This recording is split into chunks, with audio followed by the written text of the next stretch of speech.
చింత గారు ఇప్పుడు వైసీపీ గతంలో సీఎం జగన్మోహన్ రెడ్డి సీఎంగా ఉన్నప్పుడు అసెంబ్లీలో 3 రాజధానులు ఉంటాయని చెప్పేసి కూడా ఆయన బలంగా చెప్పారు. సో 3 రాజధానులు ఎప్పుడైతే చెప్పారో ప్రజలు ఆగ్రహంగా ఉన్నారు కాబట్టి ఆయన ఓడగొట్టారు అన్నట్టు కూడా ఒక వాదన అయితే ఉంది. ఇప్పుడు మొన్న ఒక మీడియా సమావేశంలో సజ్జల రామకృష్ణారెడ్డి గారు ఏమన్నారంటే, ఒకవేళ మేము వస్తే అధికారంలోకి 29లో అమరావతినే కంటిన్యూ చేస్తామన్నట్టు కూడా ఆయన మాట్లాడడం జరిగింది. అంటే 3 రాజధానులు ఎప్పుడైతే వైసీపీ చెప్పిందో దానివల్ల ఆ ఫలితం వల్లనే ఓడిపోయారు అన్నట్టు కూడా ఒక చర్చ ఉంది. సజ్జల గారేమో ఇప్పుడేమో మేము వచ్చినప్పుడు వస్తే 3 రాజధానులు కాదు, ఒక రాజధానే, అదే అమరావతి అన్నట్టు కూడా మాట్లాడుతున్నారు. ఈ మాటను ఎట్లా చూస్తారు మీరు? అది ఒక పాలసీ అండి. 3 రాజధానుల ఒక రాజధాని అనేది ఆయా పార్టీల సిద్ధాంతం. ఇప్పుడు తెలుగుదేశం ఇంతకుముందు ఒకే రాజధాని ఉంది, తర్వాత వైసీపీ 3 రాజధానులు అంది.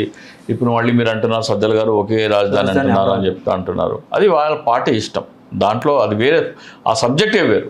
ఇక్కడ విషయం ఏంటంటే ల్యాండ్ పూలింగ్ చట్టం అనేది అభ్యంతరకరం. మీరు రాజధాని ఎక్కడైనా కట్టుకోండి, లాభపడాల్సింది ప్రజలు, రియల్ ఎస్టేట్ కాదు, పయ్యవుల కేశవులు అంటోళ్ళు కాదు.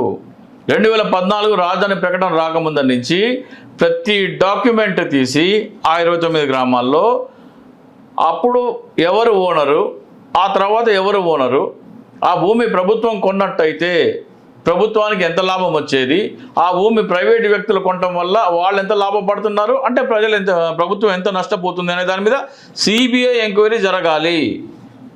ఇది వివరించమని 2022 నుంచి మొత్తుకుంటుంటే వైసీపీ పట్టించుకోవట్లేదు.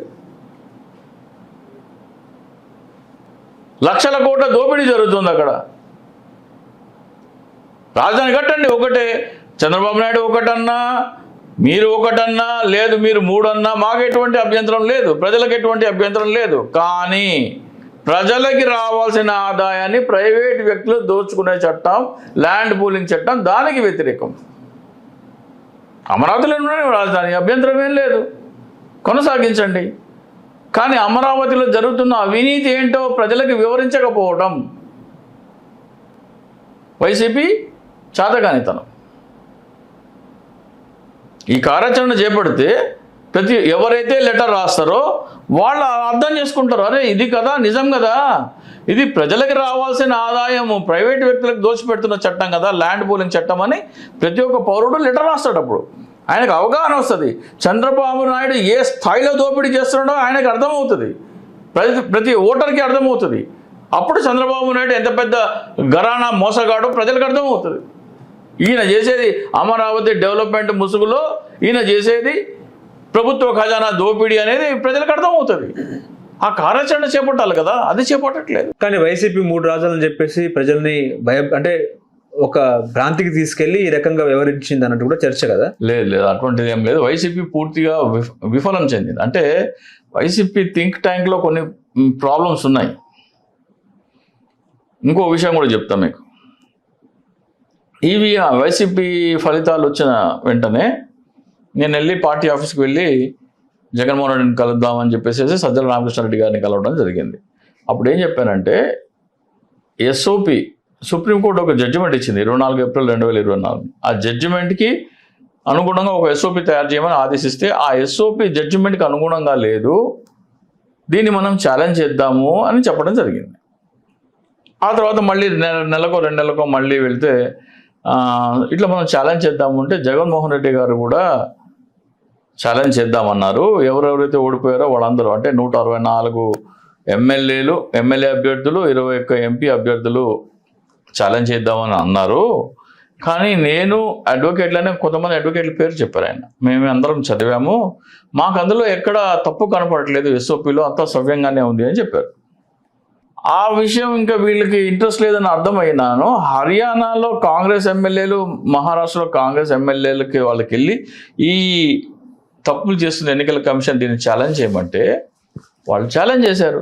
ఛాలెంజ్ చేస్తే సుప్రీంకోర్టు పిలిచింది ఎన్నికల సంఘం తప్పు ఒప్పుకుంది.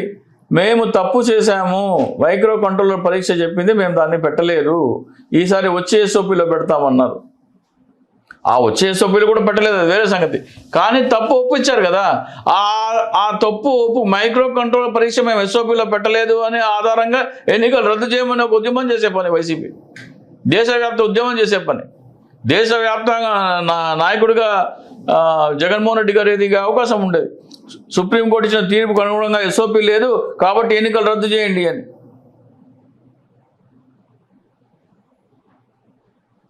అంటే వినేందుకు శ్రద్ధ కూడా చూపించట్లేదు అక్కడ. మైక్రో కంట్రోల్ పరీక్ష చేయమని సుప్రీంకోర్టు చెప్తే ఈయన మాక్ పోలింగ్ చేస్తున్నాడు అండి, దీన్ని మనం ఛాలెంజ్ చేయాలంటే దాంట్లో ఏం లేదు, అంత నార్మల్గానే ఉంది అంటున్నారు. మరి హర్యానా మహారాష్ట్ర ఎమ్మెల్యేలు ఛాలెంజ్ చేస్తే అది ఒప్పుకున్నారు. ఇప్పుడు ఆ రివైజ్ చేసి ఓపెన్ కూడా ఛాలెంజ్ చేస్తున్నారు మళ్ళీ బీహార్ వాళ్ళు. వైసీపీ కూటమి కారణాలు ఇవే అంటారా? వైసీపీ ఓటమి నేను చెప్తున్నాను కదా, అమరావతి 5 లక్షల కోట్ల అవినీతి అని ప్రజలకు వివరించి ఉంటే కూటమి ఏర్పడేది కాదు. పవన్ కళ్యాణ్ కూడా చంద్రబాబు నాయుడుతో అంటే 5 లక్షల కోట్ల దోపిడీదారుతో పొత్తెట్లా పెట్టుకుంటున్నావు అని అంటారు కాబట్టి ఆయన కూడా బయటకు వచ్చేవాడు. కూటమి ఏర్పడేది కాదు. కూటమి ఏర్పడపోతే ఇక పైనుంచి ఆశీస్సులు ఉండేవి కావు. ఈవీఎం ట్యాంపరింగ్కి దానికి దీనికి వైసీపీ ఓడిపోయేదే కాదు. సజ్జల వల్లే ఓడిపోయిందంటారా? నాకైతే ఈ అమరావతి విషయాన్ని సరిగ్గా ప్రజల్లోకి చెప్పి ఉంటే వైసీపీ ఓడిపోయేది కాదు. అది మరి సజ్జల గారు చెప్పలేదా, ఎందుకు చెప్పలేదా సెకండరీ, కానీ అది సజ్జల గారికి ఆ విషయం వివరించడం జరిగింది 2023లో. ఈవెన్ టుడే కూడా ఆయన దానిని ప్రజలలో ప్రతి ఒక్క ఓటర్కి తీసుకెళ్లేందుకు ఉపయోగపడే ఈ గౌరవ భారత ప్రధాన న్యాయమూర్తి గారికి లెటర్స్ రాసే కార్యాచరణని ఆయన ఈరోజు కూడా దాన్ని వ్యతిరేకిస్తున్నారు. అది కార్యాచరణ చేపడితే ప్రజలందరికీ తెలుస్తుంది కదా. గౌరవ ప్రధాన న్యాయమూర్తి గారు సిబిఐ ఎంక్వైరీకి ఆదేశిస్తారా లేదా సెకండరీ. ల్యాండ్ పూలింగ్ చట్టం అనేది ప్రభుత్వ ఖజానా దోపిడీ చట్టం అని ప్రతి పౌరుడికి తెలుస్తుంది. అది తెలిసేందుకు ఎందుకు విముఖత చూపెడుతున్నారు అనేది క్వశ్చన్. హలో, తెలుగు రాజ్యం ఛానల్ చూస్తున్నారా? సామాజిక రాజకీయ జీవన చిత్రణే తెలుగు రాజ్యం. అతిశయోక్తులు అసత్యాలు ఉండవు. రాజకీయ కోణం కాదు, ప్రజా కోణమే కొలబద్ద. తెలుగు రాజ్యం వీక్షణ మీ ఉత్తమ అభిరుచికి నిదర్శనం.